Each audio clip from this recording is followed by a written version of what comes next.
The data tells us 94% of single-family homes across the US would be a crappy short-term rental investment. The data helps us figure out what don't we waste time on, but rather focus on that 6% that could be a good short-term rental. For us, that's huge at scale in deploying capital and growing versus the individual investor who's going to waste a ton of time looking at bad listings, underwriting deals that'll never work, but they don't know any better without those data inputs. The money is made in the trenches and the details are in the trenches. Having our data and our proprietary technology has been a huge advantage to be able to grow, scale, and buy short-term rentals across the country.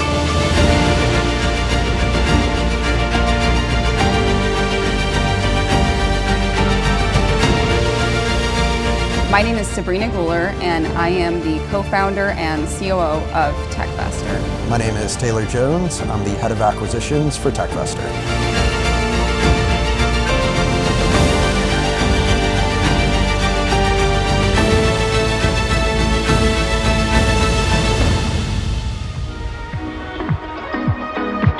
Welcome to the next generation of hospitality entrepreneurs, a special podcast series brought to you by Behind the Stays. I'm your host, Zach Buzzi-Cruz, co-founder and CEO of Spontaneous and host of the Behind the Stays podcast. And in this episode, you'll meet Sabrina Guler and Taylor Jones from Techvestor, an institutional-grade short-term rental investment portfolio with homes all across the country. My name is Sabrina Guler, and I am the co-founder and COO of Techvestor. My name is Taylor Jones. I'm the head of acquisitions for Techvestor. In 2021, I decided to get on social media for the first time in 6 years. I made a TikTok, and at the time, TikTok wasn't a big platform. And I decided to post my first TikTok story on how to make money with Airbnb. To my surprise, my video went viral. I had over 360,000 views. From that one TikTok story, my business partner reached out. We decided to start our business, and that is actually how I left my 9-to-5 and started Techvestor.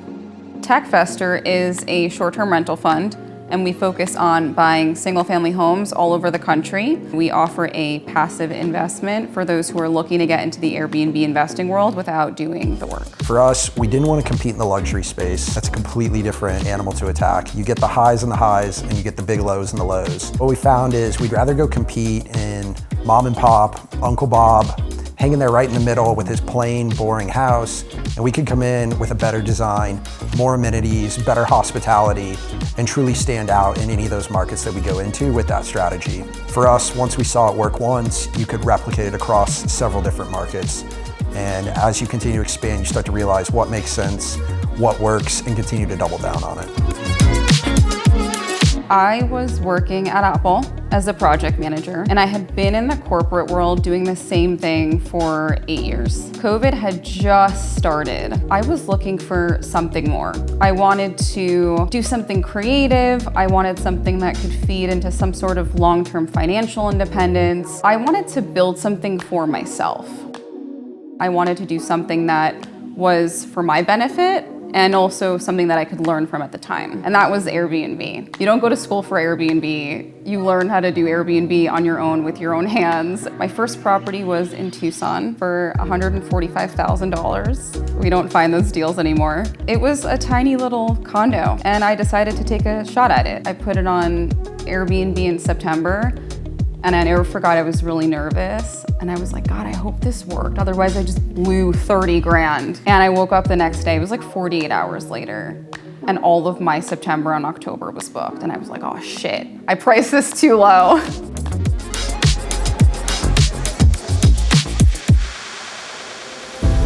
During COVID, had an outside sales job, driving, client-facing, signing new contracts. COVID hits.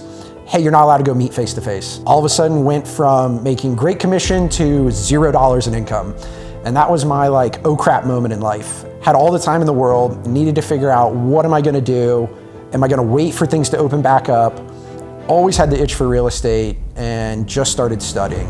My 40, 50 hour a week that I used to have got filled with 40 to 50 hours of anything I can consume about real estate. And eventually that got narrowed down to short-term rentals. A lot of people talk about overnight success, especially in the real estate world.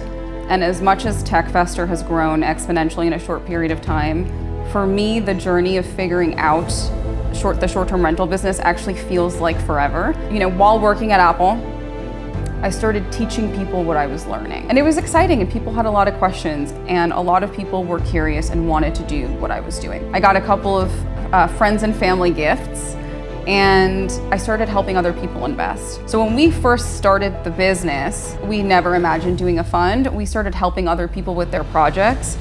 And then finally it just came to a place where we probably had like eight to 10 projects. I can't remember the exact number.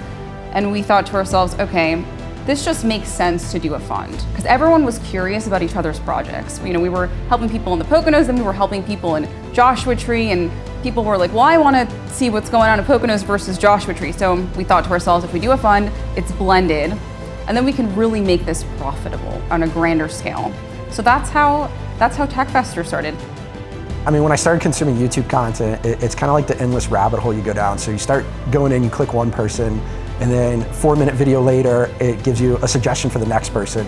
And I just kept jumping from person to person. I just had to build my base of understanding what is Airbnb, what is short-term rentals, how do I host, how do I make money. Started listening to interviews, started consuming Bigger Pockets podcast, and really I think it was taking in all that content from video, from text, from audio, putting it all together and really building my own base that I felt confident that I could do this and I could be successful.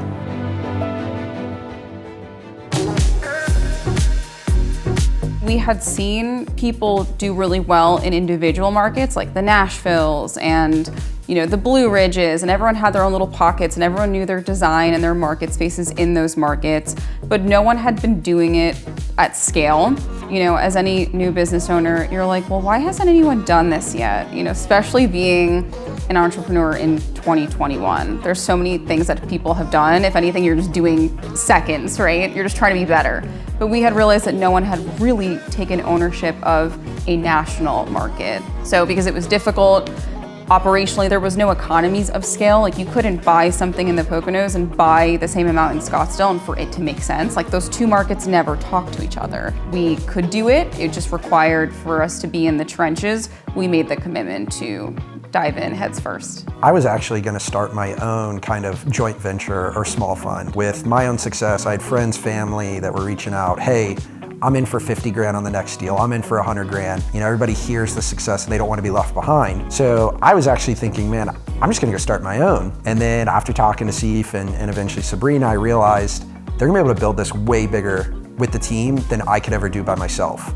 So you kind of had to look at, would you rather own all of the grape or part of the watermelon? And that was kind of my moment of, okay, I want to be part of something big. I didn't realize where it was going, how big it could get, but I understood it was going to be bigger and better than what I was going to do.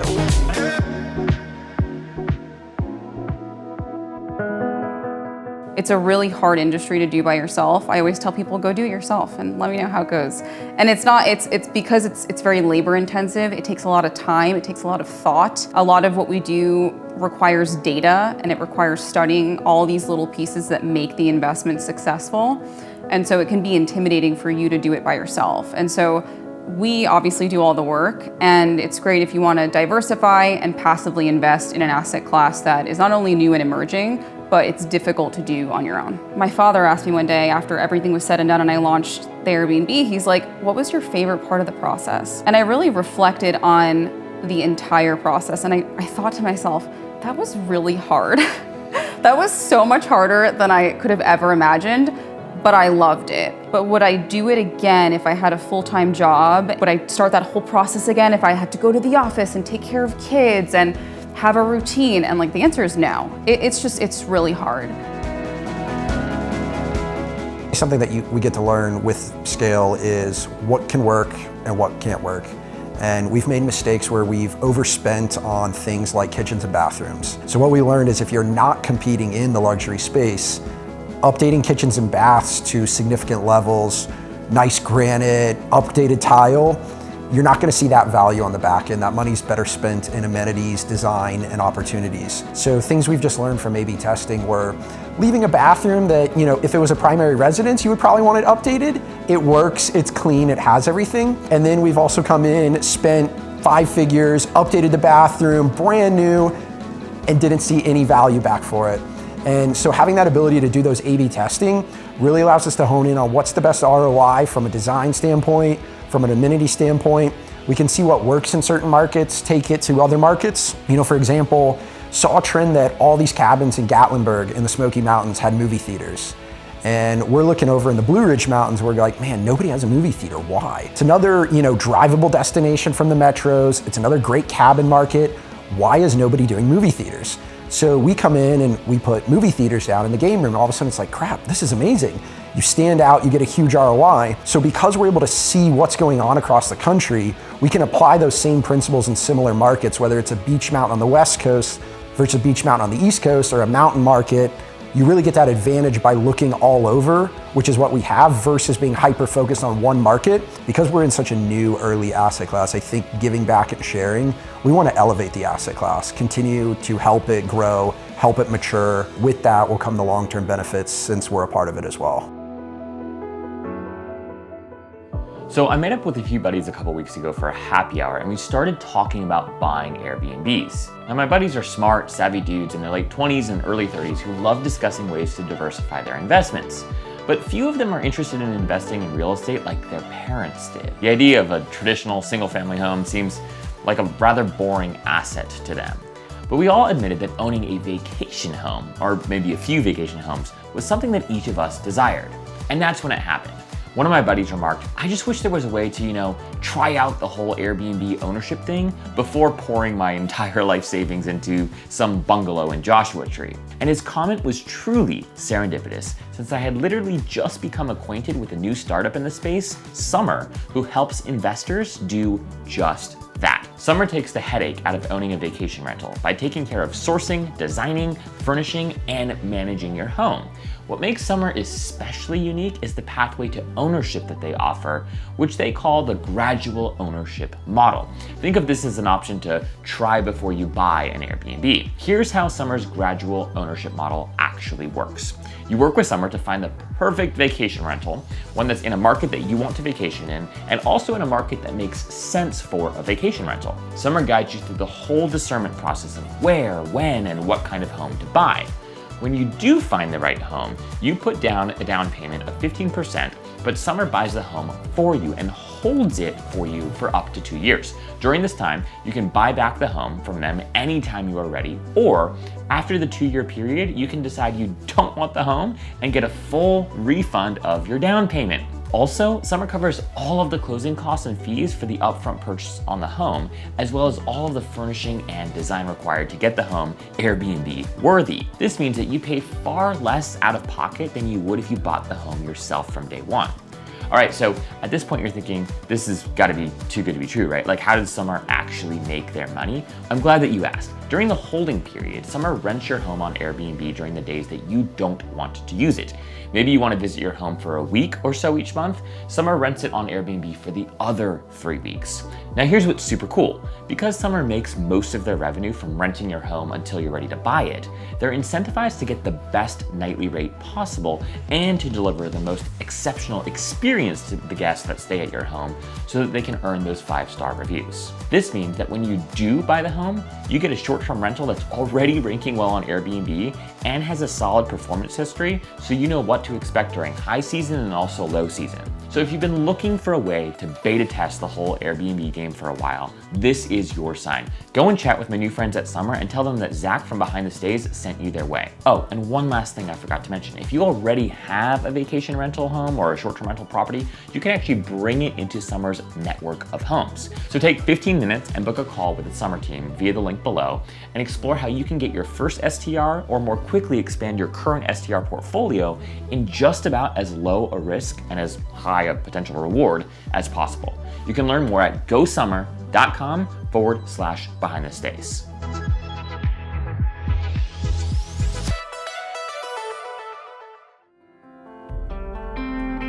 Underwriting with 3% debt and underwriting with 8% debt, your world completely changes. So when we first started and debt was cheap everywhere, man, it was fun. A lot of stuff penciled, a lot of opportunities. It's separated what's gonna work, what's not gonna work with interest rates rising and the current environment that we're in. We're very disciplined to the data, and I think that's a huge advantage is we have 3 of the largest data partners are with our company. We just consume so many data inputs that I truly believe we're seeing so many more opportunities than anybody else in this asset class. We just stay disciplined. There's no emotion. There's no best places to invest list. There's no, oh, this would be fun to own in Disney or Joshua Tree. If the numbers tell you Disney or Joshua Tree, then you go there.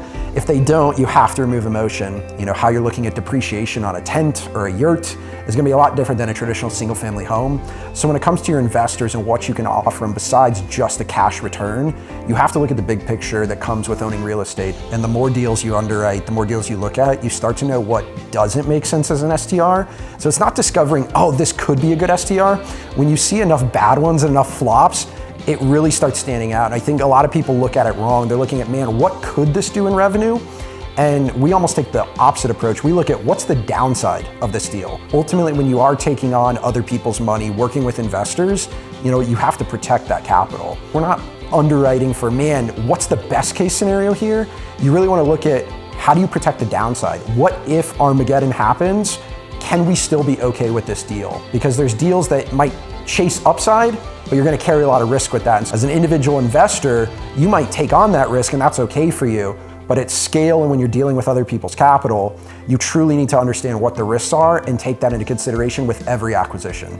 About a year ago, we got into themed homes. Here locally in Scottsdale, we did a hot pink, like Barbie-inspired home. The traction on that home was great. It was actually a smaller lot, not as many amenities, but the home was like exploding in pink. And if you were a girl ready for your bachelorette party, you would have just, you know, had a ball taking pictures and all of that. The funny thing is that here in Scottsdale, it's such a seasonal market that we found that those themed homes do better in our downturns, but in different ways. Like those homes book on the weekends, and our other more family-oriented homes book Monday through Sunday. Last year, it was all about diversification, growing into new markets. We were more open to taking one-off or two-off deals in a good vacation market. But what we learned operationally is that's actually a terrible idea. And we'd rather pass on a huge return one-off market because there's so many levers you can pull operationally by having density in a market. You can only focus on so many things at once. And people don't realize when you're building out direct bookings, you're building a brand. And so building a profitable real estate company and building a brand are two completely different businesses. I think people think it's so easy to just build a brand. It's actually not, it's very difficult. There's a lot of successful brands in this space and they've done a very good job, but what you see is not the norm. For us, the focus was get cash flow positive as soon as possible, deliver a great return for our investors, and have really good assets. So for us, the strategy, because we're under 2 years old, has always been get really good cash flowing properties, build the real estate, and now we are looking at the direct booking side. Now we have scale and density. You don't want to offer direct bookings when you only have 1, 2, 5, 10. And if you're not doing camping yurts or glamping tents or something that's very niche, it's very difficult without scale, without some sort of differentiator to build that brand in a direct bookings. I always tell people Techvestor is like 3 different businesses encompassed into one. We have capital raising arm, we acquire all of our properties, we have a construction arm, we design everything in-house, then we also manage everything in-house. And we kind of decided to take on all those things over time. We didn't just commit to all of everything at once. When you get into this space, there's a lot of plug and play partners, and they love to advertise to you when you get into the space. So you have a lot of property managers, you have a lot of designers, you have a lot of people that want to help you. The truth is, no one's gonna care about your properties as much as you will. The money is made in the trenches and the details are in the trenches. At the end of the day, we're in real estate, but we're also in hospitality. We've expanded our own property management arm, and now we're at 130 properties, and I think we had 50,000 guests last year across all of our homes. And this year with our portfolio expanding, we'll probably hit over 100,000. The other day, we were talking about how Airbnb is a roll of the dice for a lot of people. You're not really sure what you're getting. It would be so nice to have consistency across our portfolio. So we make sure that all of our supplies are consistent,